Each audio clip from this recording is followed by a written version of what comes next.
I'm a minister responsible for attracting foreign investments with the Macedonian government.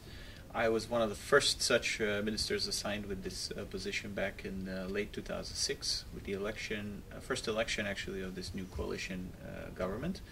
And my job in a nutshell is to go and hunt for investments. I'm basically the tip of the spear in our policy to attract foreign companies to set up a manufacturing site, a service site, or similar investment project here in Macedonia.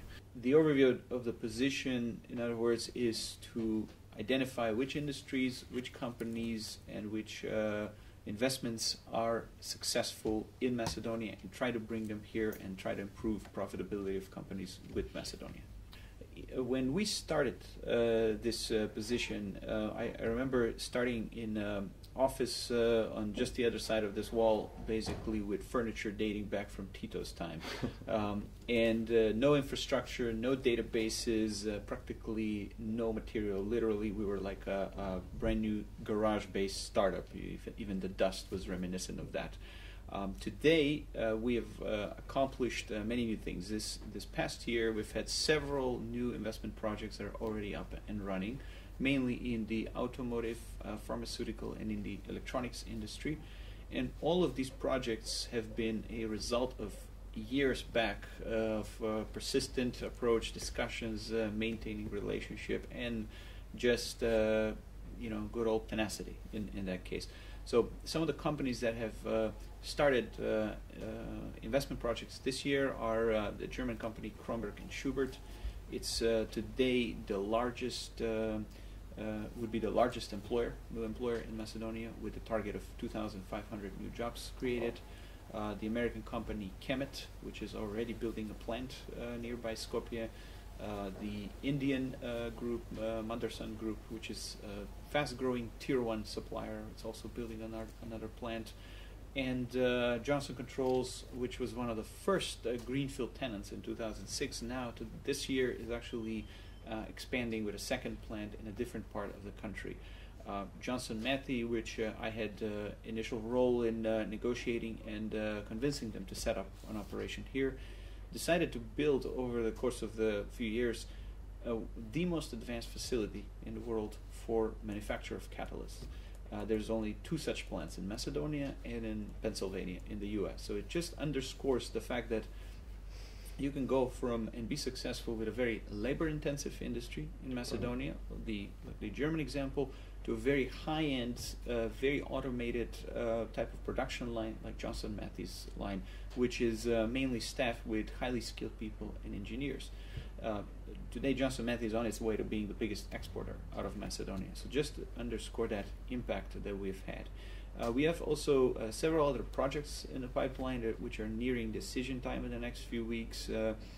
So personally, I've been responsible for bringing 2 of the largest investments, both in terms of capital and in terms of number of employees. Any project or an industry where you can build things that are not too small, that you can make them in China, or too big that you require a large market next door.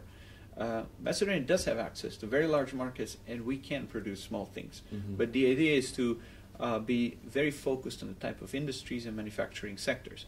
And we look at the type of industries from automotive suppliers, electronic suppliers, or electronics assembly or contract manufacturers where there's a need for optimized supply chain. Some cases medical devices, some type of white space industries that are restricted by the geographical distance of the type of products they have, packaging, any type of construction materials or things like that, all the way to global industries that have a regional approach in that sense. So the capital, the multinational companies for these type of industries are still largely in Western Europe and in North America, to some extent in Japan and in India.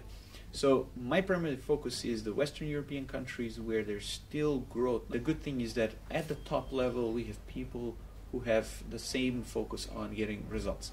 So for example, if a company needs a particular site, they need help with zoning or work permits or construction permits, or how to access logistics or other information about Macedonia, we have direct access to many of the ministries, and we work with them very quickly. We have one of the youngest demographics in Europe today, which is critical in terms of sustainable labor. We have one of the highest concentrations of foreign languages spoken by people. So not only did you find prevalence of the Western European languages, but also many of the regional languages are quite broadly spoken. So in terms of any type of outsourcing activity, call center, service center, repair center, back office type of operation, we're still making an aggressive pitch. We do have domestic companies that are succeeding with this type of value proposition, and we hope to attract one of the tier 1 or tier 2 players to deliver more of this type of work. At the end of the day, companies want a business partner in the new government where they're setting up a site. We may not be as competitive in every avenue, but when you put the package together and the issues that you will face, not just today or in the ramp-up phase, but in the next 5 to 10 years, in order to have the labor flexibility, the innovation platform, and the manufacturing challenges, I think there's no better place than Macedonia that can help you solve those issues for the future. So it's not just a low-cost space, but a new innovation platform for the European markets.